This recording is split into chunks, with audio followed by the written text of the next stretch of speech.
¿Te has preguntado alguna vez cómo es posible cultivar setas en papel y cartón? Últimamente he visto diversos videos en redes sociales de cómo era posible obtener setas de papel higiénico colonizado, libros, e incluso cartón. Entonces he ido tirando del hilo, y después de ver múltiples videos y tutoriales, me dispuse a intentarlo. Mientras lo intentaba, me invadía una intensa hambre de conocimiento.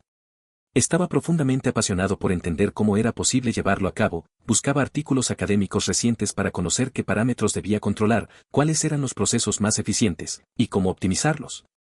Pero, sobre todo, tenía un objetivo claro: encontrar una manera de simplificarlo. Me propuse desglosar cada paso, comprender en detalle cada proceso y analizar todas las alternativas posibles. Solo así podría elegir el camino más sencillo y efectivo para lograrlo. Mientras lo hacía, se me ocurrió la idea de documentarlo y poder compartir la información que encontraba, por lo que creé este canal con un único objetivo: simplificar la divulgación académica y llevarla a las personas apasionadas por el cultivo de setas. Comenzamos este recorrido en Sudáfrica, específicamente en la región de KwaZulu-Natal, donde un estudio realizado en 2018 por la Facultad de Ciencias y Agricultura investigó cómo el carbono, el nitrógeno, el tamaño de las partículas y la humedad influyen en la producción de setas ostra. Este trabajo ofrece una visión detallada sobre cómo ajustar estos factores para maximizar el rendimiento en un contexto local de recursos agrícolas. Así que, vamos a explorar cómo estas variables interactúan y qué nos dicen los resultados de este análisis. Mientras analizamos cada uno de los artículos, estaremos viendo de fondo un video paso a paso de cómo poder cultivar nosotros mismos nuestras setas, usando únicamente cartón, y al final del video realizaremos un breve análisis del paso a paso. Continuamos. La relación carbono-nitrógeno es fundamental en la producción de hongos. Este equilibrio determina la disponibilidad de nutrientes para el micelio. Los estudios sugieren que el rango óptimo de carbono-nitrógeno para hongos ostra se encuentra entre 28:1 y 30:1, pero el estudio encontró que una relación de 35:1 logró una eficiencia biológica significativamente mayor, alcanzando 112.68%, la más alta registrada en el experimento. ¿Por qué es tan importante? Una relación baja, con exceso de nitrógeno, inhibe la fructificación. El estudio observó que niveles de nitrógeno superiores al 1.5% fueron perjudiciales para el crecimiento del micelio. Por otro lado, un exceso de carbono puede limitar la disponibilidad de nitrógeno, ralentizando el crecimiento del micelio. El tamaño de las partículas del sustrato es otro factor crítico. Afecta directamente la porosidad y la circulación de oxígeno, esenciales para el crecimiento del micelio. Las partículas muy finas compactan el sustrato, reduciendo el flujo de oxígeno, lo que afecta negativamente al crecimiento. Las partículas más grandes mejoran la porosidad, pero pueden dificultar el manejo uniforme del sustrato.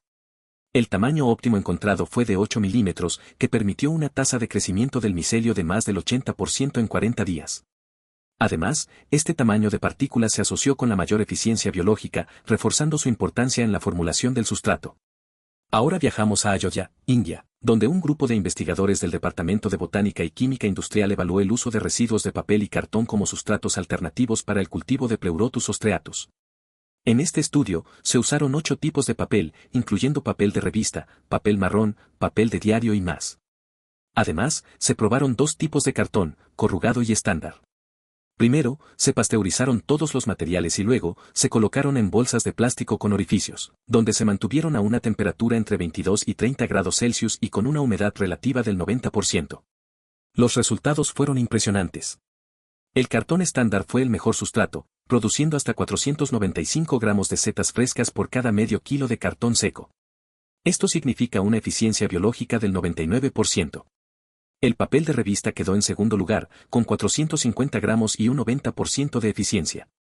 En contraste, el papel de diario, usado como control, tuvo un rendimiento del 82%. Y eso no es todo. El cartón corrugado produjo las setas más grandes, con un peso promedio de 10,29 gramos por cuerpo fructífero, mientras que el cartón estándar generó la mayor cantidad de setas por bolsa, con 64 cuerpos fructíferos. Las setas Pleurotus son auténticas máquinas recicladoras. Utilizan las fibras de celulosa, hemicelulosa y lignina que encontramos en el papel y cartón, convirtiéndolas en alimento para su crecimiento.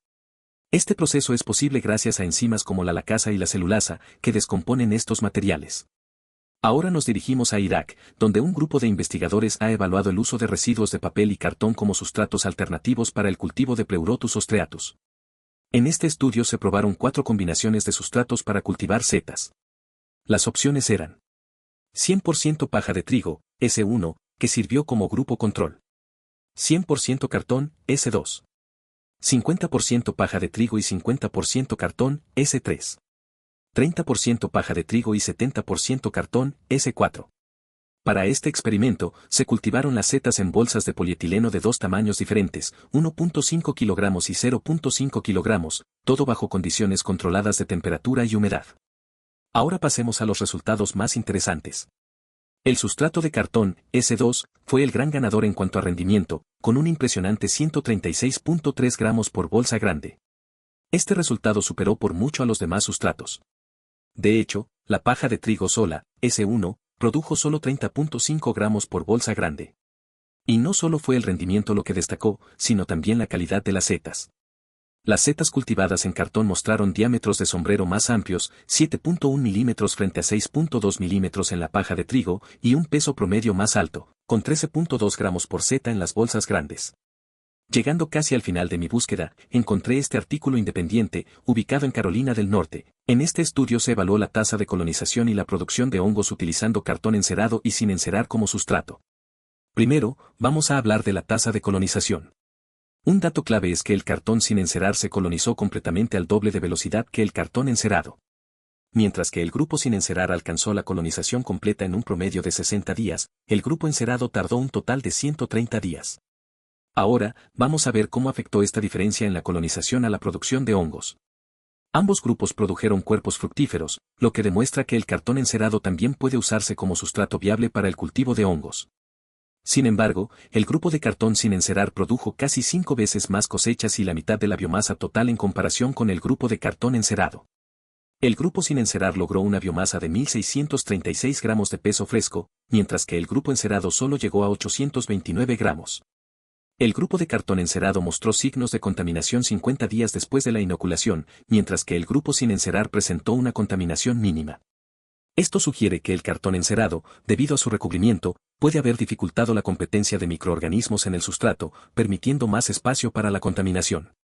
Finalmente nos vamos hasta Yogyakarta, Indonesia, donde un equipo de investigadores del programa de biología en la Facultad de Biotecnología de la Universidad Cristiana Duta Bacana exploró el uso de cartón reciclado y residuos vegetales como sustratos alternativos para el cultivo de Pleurotus ostreatus.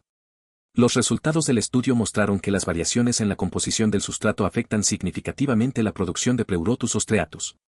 Por ejemplo, la composición 11, que consistía en un 100% de cartón, logró la tasa de crecimiento del micelio más rápida, alcanzando 3.91 centímetros por día. Por otro lado, la composición 9, que combinaba un 80% de cartón y un 20% de residuos vegetales, logró la mayor eficiencia biológica, alcanzando un 45.38%.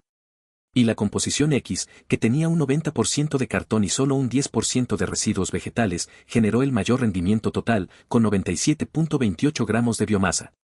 En conclusión, el estudio demostró que el cartón usado con la adición de residuos vegetales compostados puede ser un sustrato alternativo viable para cultivar Pleurotus ostreatus, especialmente en entornos urbanos. Sin embargo, es importante recordar que la concentración de residuos vegetales no debe superar el 30% del peso total del sustrato.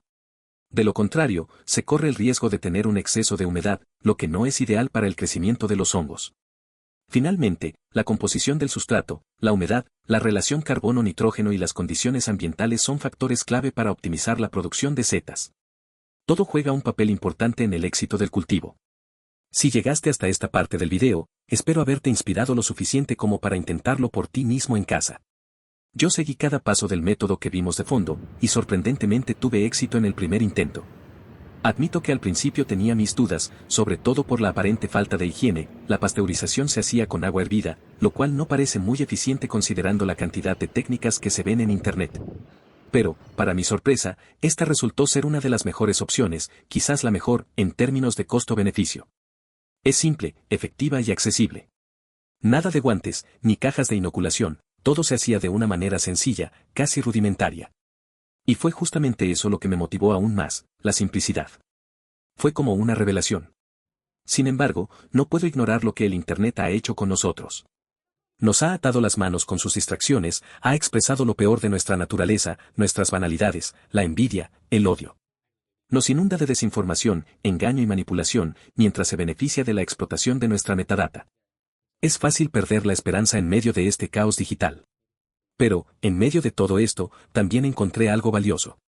El Internet, a pesar de todo, ha logrado algo extraordinario, la libertad de la información. Ha derribado barreras de entrada, ofreciendo acceso ilimitado a lo que realmente quieras buscar. La clave está en distinguir entre la información que simplemente te distrae, que olvidarás en un instante, y aquella que enciende tu curiosidad, que alimenta tu pasión y expande tu imaginación. Esa es la información que vale la pena. Es ese tipo de contenido el que quiero compartir en este canal, ideas que inspiren, proyectos que motiven y conocimientos que impulsen a la acción. Nos vemos en el próximo video.